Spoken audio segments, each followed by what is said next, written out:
En el nombre del Padre, y del Hijo, y del Espíritu Santo. Amén. Ven Espíritu Santo, ven por medio de la poderosa intercesión del Inmaculado Corazón de María, tu amadísima esposa.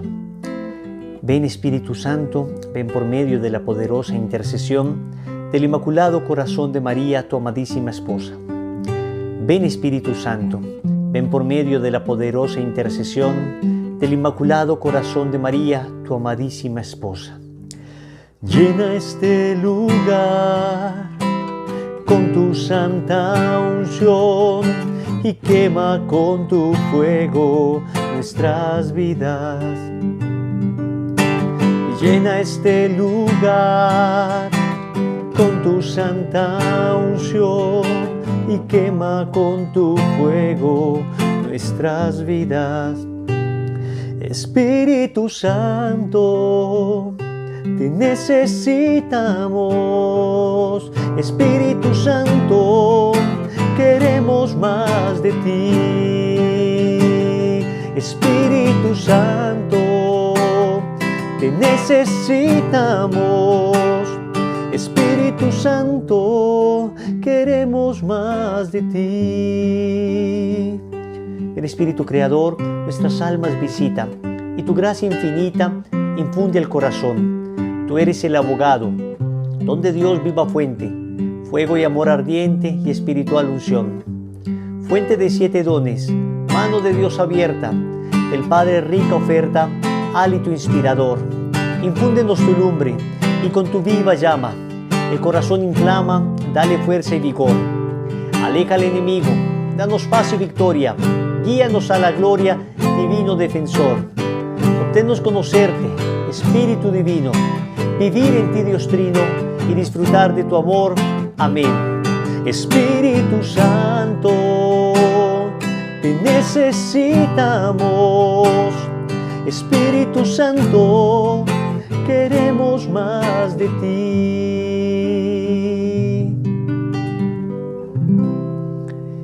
¿Quién como Dios? Nadie como Dios. Me encontré con Jesús. ¿Ahora qué sigue? Estamos entonces en la segunda parte del programa, un primer bloque que tiene que ver con qué me está sucediendo. Acabo de tener una experiencia de conversión. ¿Qué me está sucediendo? Respondía como a las preguntas más internas. Respondimos algunas de ellas. Entienden que el programa deja apenas un pequeño sabor de lo que estamos, digamos, desarrollando en todo el libro. El libro es, por supuesto, mucho más completo, tiene muchísimas más preguntas. Acá estamos yendo a algunas muy puntuales. Estamos en la segunda parte, es ¿a qué me tendré que enfrentar? Responde ya a las preguntas más o menos externas, de las realidades externas que suceden y las cosas que me pasan en el momento de tener que tomar decisiones. Hoy vamos a terminar esta segunda parte. Y vamos a hacer posteriormente una tercera parte, qué hacer para conservar el fuego. ¿Qué hacer para conservar el fuego? Vamos a tratar de esbozar todo lo que hay que hacer para conservar el fuego. Y bueno, no vamos a alcanzar a desarrollar demasiado, pero por lo menos a dar unas pautas de cada cosa. Las preguntas que vamos a responder hoy son las siguientes. La pregunta 32. Encuentro gente dentro de la propia iglesia que me critica. ¿Qué debo hacer?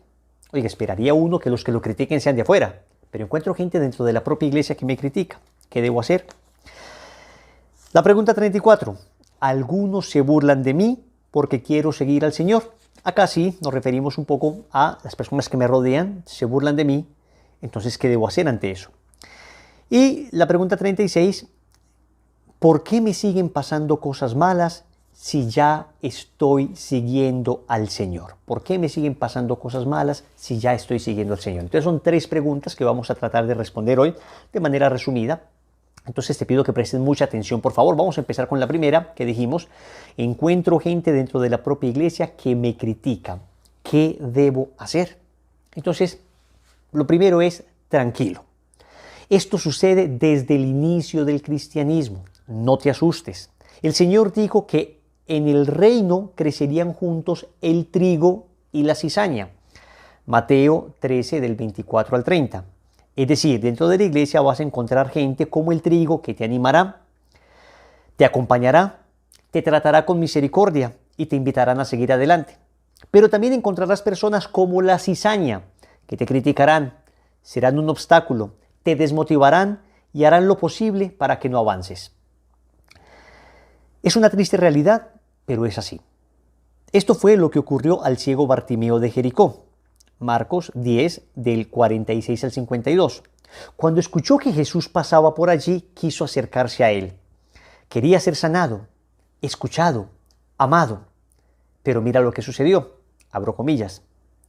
Muchos le increpaban para que se callara, pero él gritaba mucho más: Hijo de David, ten compasión de mí.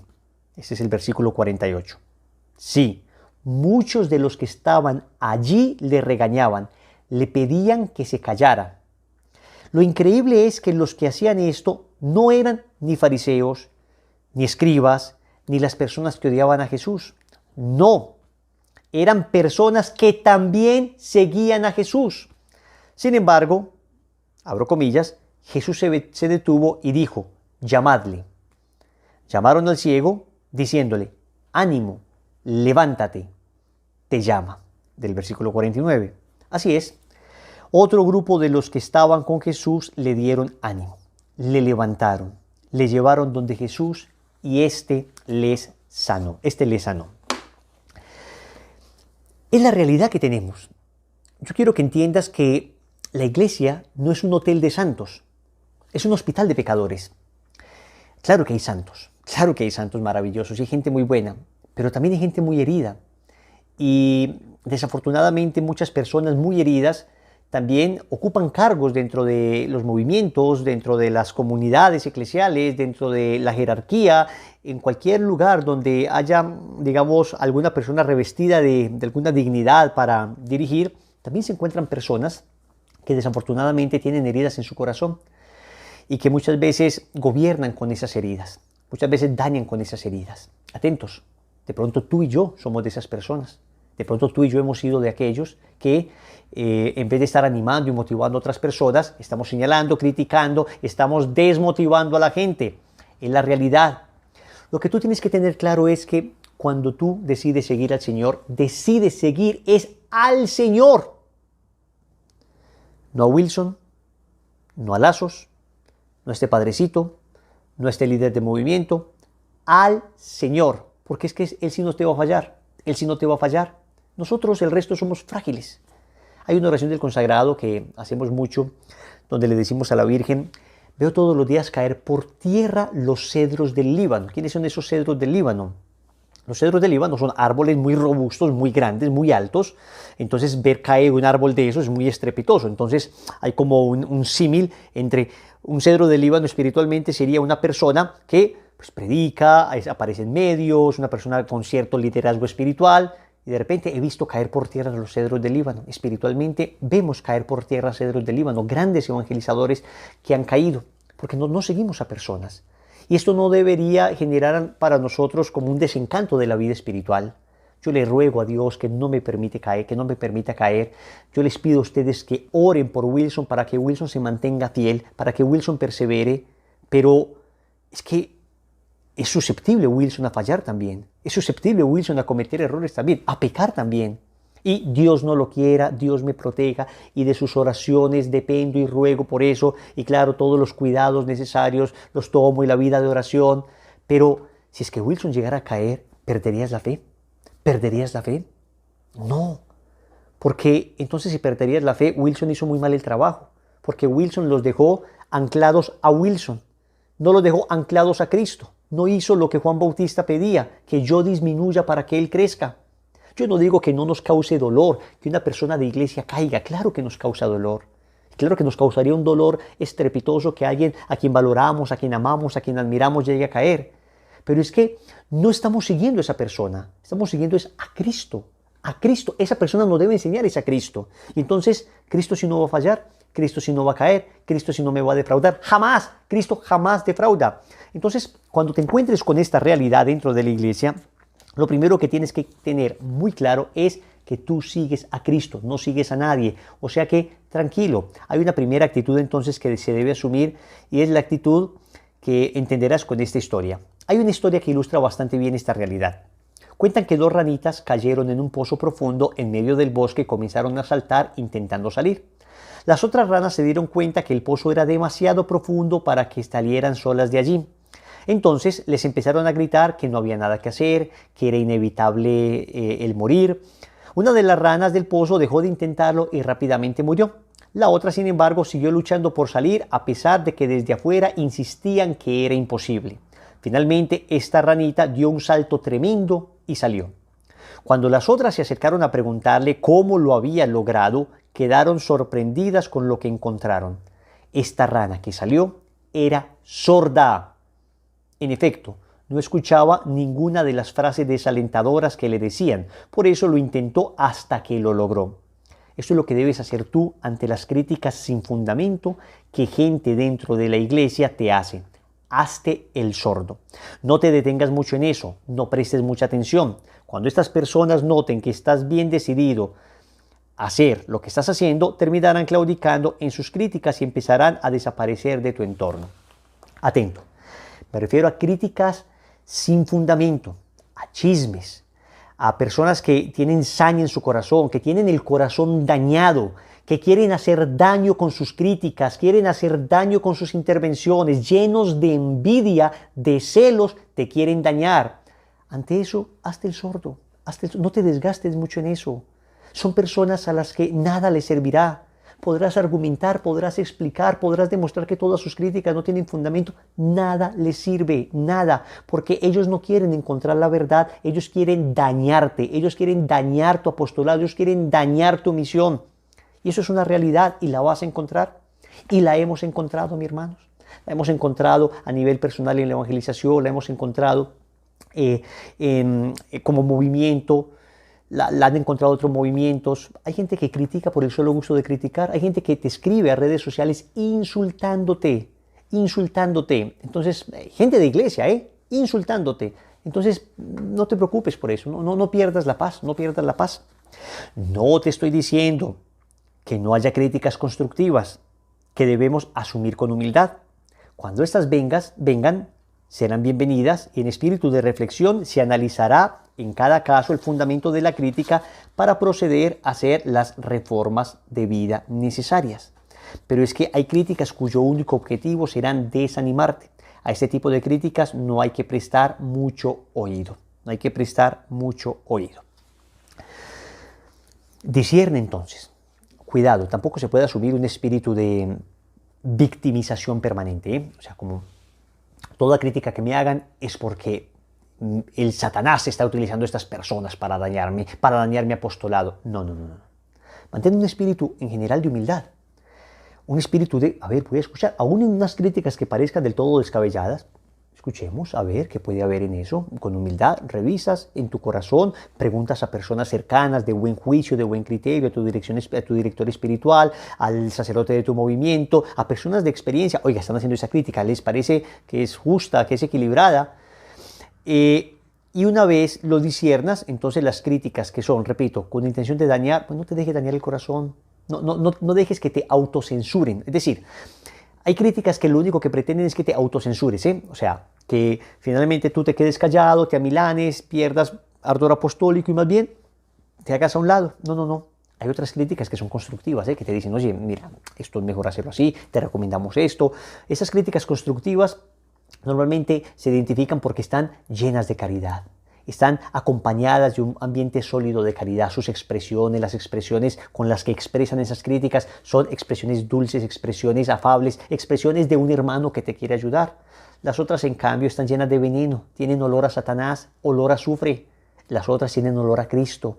Entonces uno aprende a discernir esto y a seguir adelante, aunque haya críticas constructivas, también en ocasiones te puede doler, porque también es cierto que como humanos seguimos siendo soberbios. Y somos muy susceptibles a las críticas. Entonces, aún una crítica constructiva te puede doler. El criterio no es que si te duele, no es de Dios. Hombre, no, porque hay una crítica muy bien basada, muy bien fundamentada que te puede doler.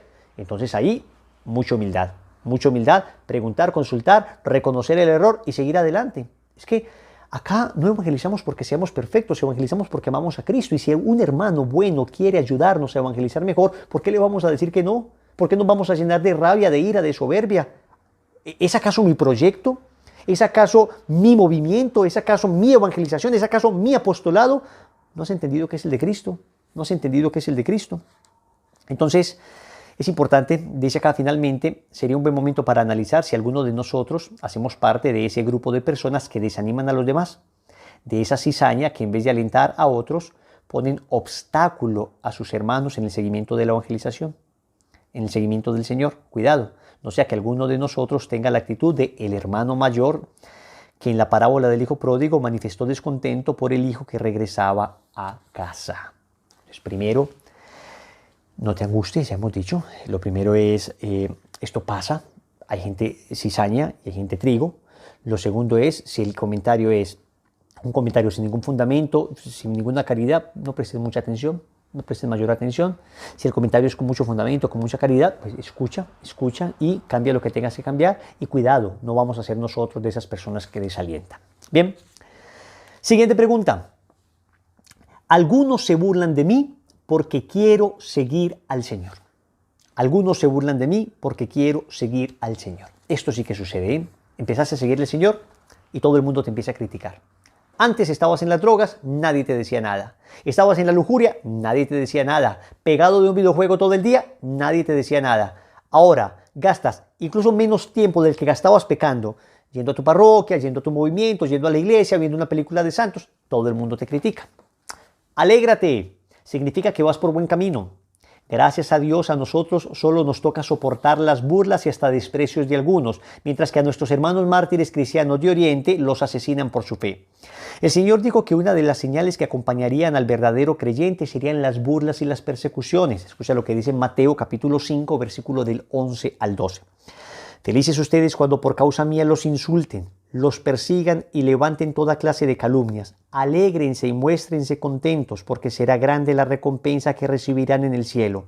Pues bien saben que así persiguieron a los profetas que vinieron antes de ustedes. Lo dice también Eclesiástico 2:1. Hijo, si te llegas a servir al Señor, prepara tu alma para la prueba. Te lo voy a decir bien claro. Si decides seguir al Señor, serás despreciado por el mundo. Juan capítulo 15 del 18 al 19 dice, si el mundo os odia, sabed que a mí me ha odiado antes que a vosotros. Si fuerais del mundo, el mundo amaría lo suyo.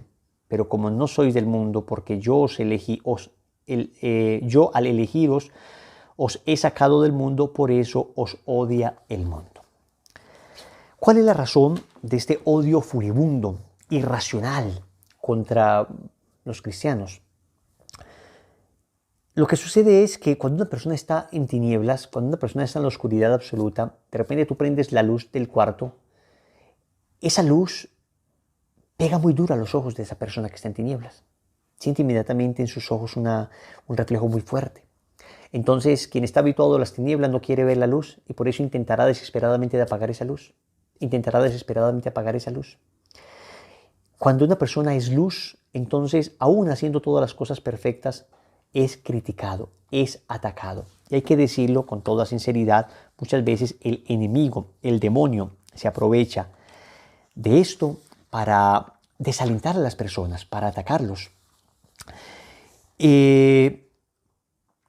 Lo que hay que hacer ahí es permanecer firmes, fuertes en el camino del Señor.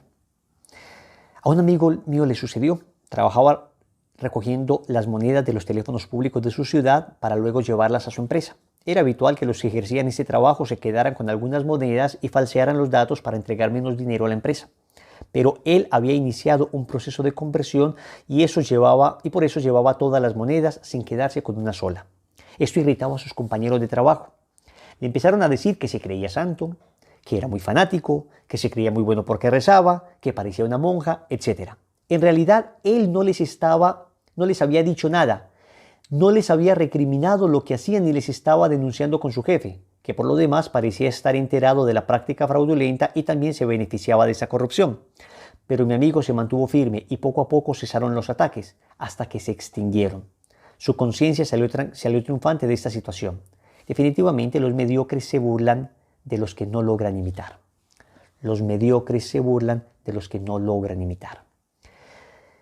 No necesitas estar diciéndole al otro, es que eso es pecado, es que eso es malo. No, basta muchas veces el solo hecho de que tú no hagas eso, de que no te rías de ciertos chistes, de que no vulgarices a las mujeres, y ya te van a criticar por eso. Te crees santo, te crees muy inmaculado, vos crees que no pecas, sin necesidad de estar recriminando a las personas. Es el efecto, repito, de la luz. Basta que seas luz para que les fastidie sus ojos. A mí también me sucedió al inicio de mi conversión. Mis amigos se burlaban de mí, hacían chistes sobre mi fe, me relegaban al ostracismo, es decir, me apartaban y me dejaban, no me volvían a invitar a nada, a ninguna reunión, me hacían a un lado. Me decían que me había enloquecido, que rezar y leer tanto me había dañado el cerebro y en fin, un sinnúmero de ironías y acusaciones. Recuerdo que en medio de esa situación alguien me dijo que el mundo es como un perro cobarde. Si le muestras miedo, te persigue y te acorrala. Pero si te mantienes firme y le enfrentas con valentía, retrocede y pierde el ímpetu. Eso hice. No me dejé amedrentar.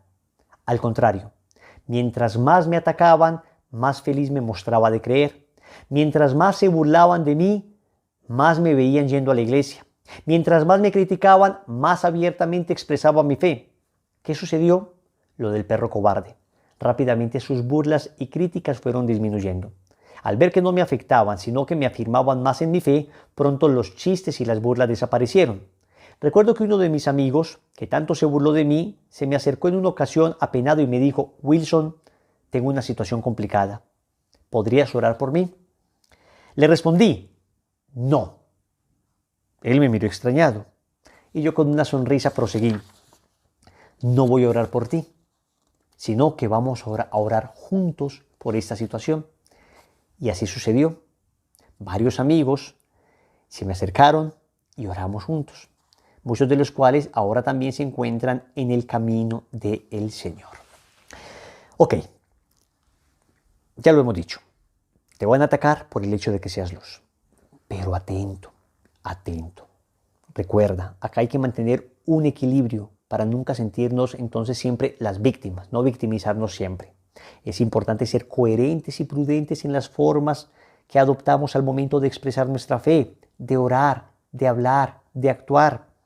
En no pocas ocasiones las burlas que nos hacen tienen como fundamento incoherencias e imprudencias que cometemos, formas externas que resultan chocantes, expresiones que desconciertan.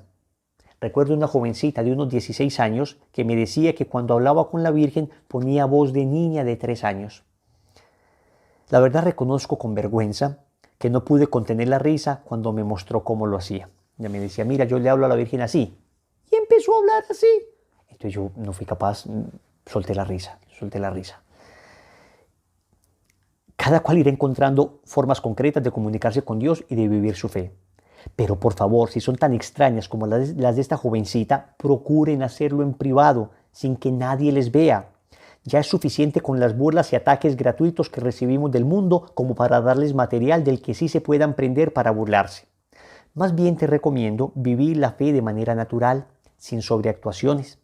Que en tu manera de orar manifiestes piedad sin exageraciones. Que al momento de hablar manifiestes coherencia sin fanatismos. Es decir, también puede ser que hagamos cosas muy extrañas, ¿no? Entonces hay cosas que chocan mucho. Me refiero a gestos externos, me refiero a maneras como aparece uno, maneras de hablar demasiado acusadores, demasiado grandilocuentes. Entonces, pareciera que fuéramos seres extraños. Obviamente, aún comportándote de la manera más natural y equilibrada, para el mundo parecerás un ser extraño. Porque el mundo dice bienaventurados los ricos, Jesús dice bienaventurados los pobres. El mundo dice bienaventurados los que ríen, Jesús dice bienaventurados los que lloran. Claro que el espíritu es opuesto. Pero que la razón por la que nos critiquen sea por una verdadera vivencia, de coherencia de nuestra fe, y no porque cometamos imprudencias por cosas como esta que hacía esta chica. La chica pues maduró un poco en la fe y ya no hace nada de eso, sigue siendo amiga mía, pero les cuento, es la verdad. O sea, hay ocasiones donde nosotros mismos expresamos de una manera equivocada nuestra fe, entonces parecemos gente muy rara, parecemos gente muy extraña. Entonces se convierte esta persona y como que pareciera que esta persona pues se aisló completamente de la realidad, perdió el sentido del humor, perdió como la alegría, y entonces en vez de ver una persona con el gozo de seguir al Señor, ven una persona amargada, y entonces claro, dicen yo no quiero ser así, yo no quiero ser como esa persona amargada.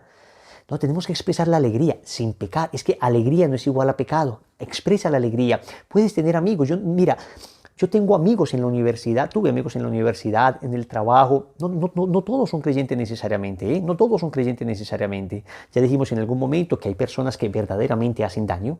Y esas personas que hacen daño con sus expresiones, que básicamente lo único que hacen es manifestar el espíritu del mundo, pues son personas que uno dice, no me conviene mucho, no me conviene mucho. Pero luego hay una cantidad de gente que no necesariamente comparte la fe con uno, pero es gente buena, noble, es gente, lo que la iglesia llama gente de buena voluntad, gente de buen corazón, gente recta. Entonces, son personas con las que uno puede compartir e incluso la manera de ser de uno, la manera de vivir la fe, la coherencia que le vean, les puede interesar para llevarles a la conversión, ¿no? Les cuento que el primer amigo que yo tuve en la universidad, cuando estudié ingeniería informática, el primer amigo que, digamos, logramos llevar a retiro espiritual, inicialmente nada que ver, muy lejano, muy criticón, le parecía muy extraño todo lo de la fe, todo lo de la religión, y sin embargo, poco a poco, con paciencia, fuimos logrando que fuera al retiro. Y ese amigo que fue al retiro, hoy es sacerdote de la Iglesia Católica, así llama el Señor. ¿Se acuerdan que les había comentado de un amigo del colegio que me criticaba también y ahora es sacerdote? Pues este amigo de la universidad me criticaba también y hoy es sacerdote. La primera amiga que logré llevar al retiro espiritual cuando estaba en la universidad, una amiga logré llevarla al retiro espiritual, digo, logré entre comillas, porque fue la gracia de Dios, fue el Señor que fue sembrando la inquietud. Yo iba al Santísimo, rezaba por ellos y el Señor los llevaba. Mi primera amiga que fue al retiro, hoy es religiosa. Claro, en la universidad me agarraron un miedo espantoso, Creían que yo era algo así como una especie de infiltrado de la Iglesia Católica captando vocaciones. Durante algún tiempo las mamás de mi amigo y de mi amiga me echaron la culpa a mí de que yo los había como convencido para que se fueran de religioso y de sacerdote. Nada que ver. El Señor los conquistó y se los llevó completamente. A lo que me refiero es que si nosotros nos volvemos gente muy extraña, muy rara y alejamos a todo el mundo, entonces finalmente ¿cómo vamos a evangelizar? Tenemos que ser sal de la tierra, hay que estar en la tierra. Luz del mundo, hay que estar en el mundo sin pertenecer a él, sin dejarnos ensuciar. Eso es clave, eso es muy importante que lo sepamos. Mantengamos entonces ese criterio. Hay dos actitudes que el Señor nos pide ante las burlas y los ataques que recibimos. Uno, oración por las personas que nos atacan y otro, perseverancia. En Mateo 5:44 dice el Señor, pues yo os digo, amad a vuestros enemigos y rogad por los que os persiguen. Hay que orar por esas personas que nos atacan. Y luego el Señor en Mateo 10:22 dice, y seréis odiados de todos por mi causa, pero el que persevere hasta el final, ese se salvará. Entonces es importante también, indispensable también, perseverar, no dejarse amedrentar. ¿Quién como Dios? Nadie como Dios. Y bien, vamos a ver la última pregunta de este segundo bloque. Está en la página 176, la pregunta 36. Bien, ¿por qué me siguen pasando cosas malas si ya estoy siguiendo al Señor? Eso parte de un error muy común. Personas que creen que seguir al Señor significa que todo va a salir bien. Significa que a partir de ese momento la cuenta de servicio dejó de llegar a la casa. Significa que cualquier enfermedad se curó inmediatamente. Significa que, como por obra de magia, todo va a funcionar y ya no me pueden echar del trabajo, ya no me pueden expulsar del trabajo, ya todo tiene que funcionar afuera perfectamente. Cuidado, lo que cambia es el corazón, lo que cambia es lo de adentro. Y esto obviamente va cambiando lo de afuera, pero en un proceso. Cuando uno inicia un proceso de conversión, se corre el riesgo de caer en la tentación de creer que todo será color de rosa. La verdad es que esto no es así. Es cierto que muchas cosas malas que sucedían debido a nuestro pecado desaparecerán si salimos de él. Claro, hay muchas cosas que eran producto de nuestro pecado, muchos problemas que tenían como origen nuestra actitud, nuestro pecado. Y al cambiar nuestro pecado, sí que es cierto que muchas cosas mejoran alrededor. Pensemos cuántas enfermedades físicas que son producto de los vicios simplemente no existirían. Cuántos sufrimientos se evitarían si los esposos fueran siempre fieles. Cuántas quiebras económicas no sucederían si fuésemos más austeros y menos avaros. ¿Cuántas peleas y riñas nos ahorraríamos si fuésemos menos soberbios? ¿Cuánta paz habría en nuestra alma si estuviésemos siempre en gracia de Dios? Si muchas cosas desaparecerán. Pero hay otras situaciones que nos generan dolor y que no podemos controlar. Es inevitable que haya sufrimiento en esta vida. Es inevitable que haya sufrimiento en esta vida. Y si tú, mi querido hermano, estás empezando un camino del Señor para que todo te vaya bien, ese no es el camino, estás equivocado. Es más, nunca encontrarás algo así. Nunca encontrarás algo que hagas que todo funcione perfectamente. No, no, no, no. Lo que cambia es el corazón. Lo que cambia adentro, no afuera. Afuera la realidad sigue siendo la realidad. Claro que Dios interviene en la realidad. Por supuesto que oramos para que Dios intervenga en la realidad. Pero en principio lo que cambió fue tu corazón. Si seguimos al Señor, significará que todas las cosas malas de la vida, si seguir al Señor significara que todas las cosas malas de la vida dejaran de suceder, entonces, ¿por qué Jesús, la Virgen y los santos sufrieron y padecieron tanto? Nos ha hecho mucho daño la teología de la prosperidad, que expone que el que sigue al Señor tendrá un paraíso ya en esta tierra, que todo irá bien, que las enfermedades no nos podrán tocar, que el dinero nunca faltará, etc. Gracias a este equivocado concepto, cuando le sucede algo malo a una persona que sigue al Señor, pueden aparecer pensamientos como: ¿por qué a mí si soy tan bueno? ¿Por qué el Señor no evitó que me sucediera esto? ¿Por qué Dios no me concedió esto que tanto necesitaba? En primer lugar, hay que decir que suceden cosas malas en la vida porque es la condición en que nos dejó el pecado original y los pecados actuales. El plan original de Dios no incluía el mal en el mundo. Fue nuestra desobediencia la que trajo el pecado. Con el pecado la muerte y con la muerte todos los sufrimientos de esta vida. Aún hoy, después de la redención de Cristo, seguimos haciendo uso de nuestro libre albedrío y por tanto seguimos pecando y dañando a otras personas y a nosotros mismos. También sigue habiendo enfermedades, accidentes, calamidades en la vida de todos. Entonces lo primero que debemos decir es que no hacía parte del plan de Dios que sufriéramos, sino que eso fue producto del pecado de nuestros primeros padres y luego producto de los pecados actuales. Ante el panorama del dolor se corre el riesgo de asumir una relación comercial con el Señor, al estilo: yo te doy y tú me pagas. Así, en el momento en que sucede algo malo en nuestra vida, viene la tentación de decirle al Señor: si yo he ido tanto a misa, si he rezado tantos rosarios, si renuncié a esa vida de pecado, si me alejé de esos ambientes, ¿por qué ahora me pasa esto? La lógica detrás de este razonamiento tiene carácter transaccional. Es como si le dijéramos al Señor: yo te doy mis oraciones y tú me das prosperidad. Entonces, cuando sucede algo malo, sacamos las facturas de nuestras oraciones y le decimos al Señor: cumple con tu parte, porque aquí está el recibo que demuestra que yo he cumplido con la mía. No puede haber nada más alejado de una auténtica conversión que esta superficial actitud. Si tú entiendes la vida espiritual así, entonces debemos ser sinceros, todavía no estamos convertidos. Tenemos un Dios muy parecido al Dios de los paganos. O sea, no nos hemos convertido a Jesucristo, ni al Dios de Jesucristo, sino a Zeus. Creemos en el Dios Hades, creemos en el Dios Horus, creemos en cualquier tipo de Dios pagano, que eso sí, les hacían cosas, digamos, les pasaban facturas para que ellos les hicieran felices aquí en la tierra. Y no funcionaba porque esos dioses no existían. Por eso se decepcionaban esas falsas religiones. En cambio, el cristianismo parte del hecho de que el Hijo de Dios murió en la cruz y resucitó para mostrarnos que aún en el sufrimiento, aún en el dolor, aún en la tragedia, Dios obra y siempre habrá resurrección.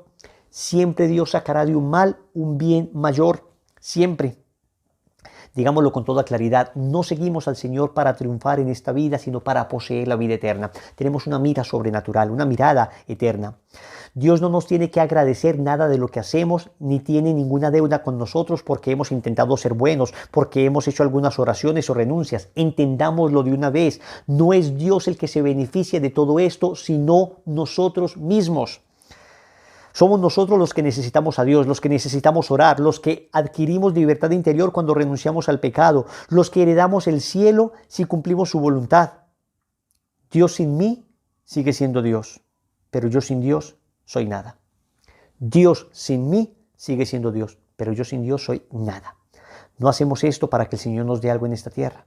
Lo hacemos porque Él ya nos dio todo al crearnos, al redimirnos, al darnos el cielo. Siempre estaremos en deuda con el Señor, que nos dio a su Hijo único para que todo el que crea en Él no perezca, sino que tenga vida eterna. Juan capítulo 3, versículo 16. ¿Qué te estoy diciendo con esto? Que no te engañes, no te engañes, ni te dejes engañar. Nos pasa a todos, seguimos teniendo dificultades económicas, de salud, enfermedades, te puedes morir, se puede morir una persona muy buena, una persona que esté siguiendo al Señor, le puede dar cáncer, le puede dar COVID-19, pero Dios no lo protege. Claro que lo protege, está protegiendo su salvación. No sabemos si Dios permite estas cosas precisamente para proteger la salvación de esa persona, como lo hemos dicho en tantas ocasiones. ¿Y qué tal si esta desgracia te mantiene unido a Dios y te hace convertir y te hace mantenerte para siempre con Él y te hace salvarte eternamente?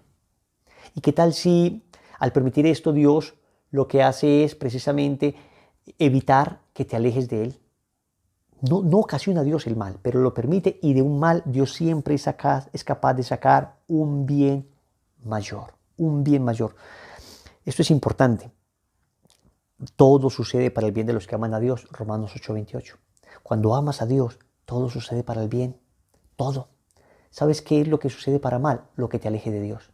Pero cualquier cosa en la vida que pase y te acerca a Dios es para tu bien. No estoy diciendo que cualquier cosa que sucede en la vida es buena.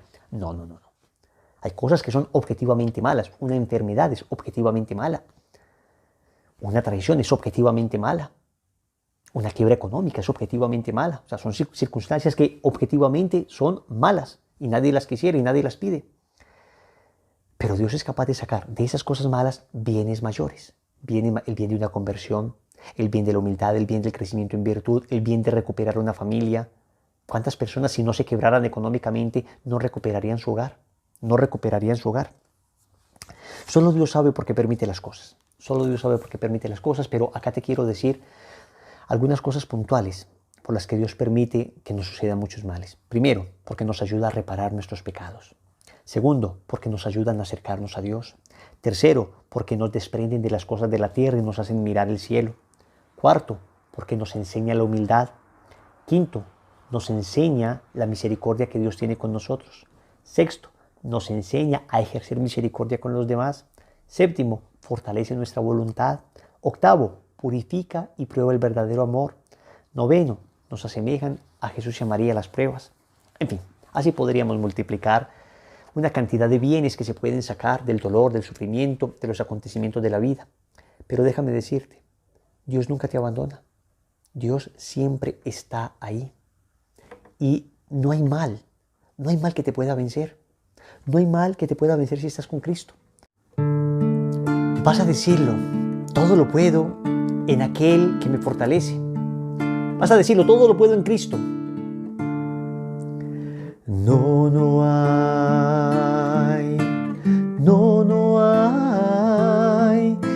hay mal que me pueda vencer. Dilo.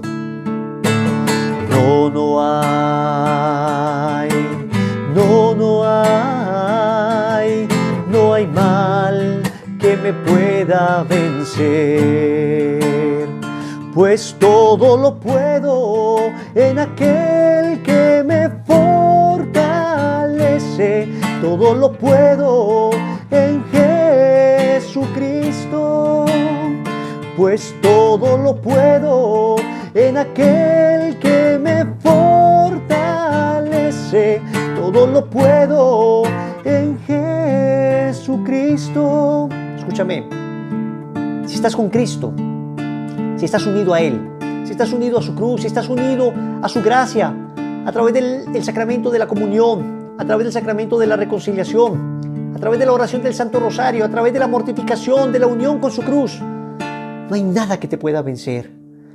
Pues todo lo puedo en aquel que me fortalece, todo lo puedo en Jesucristo. Una vez más, todo lo puedo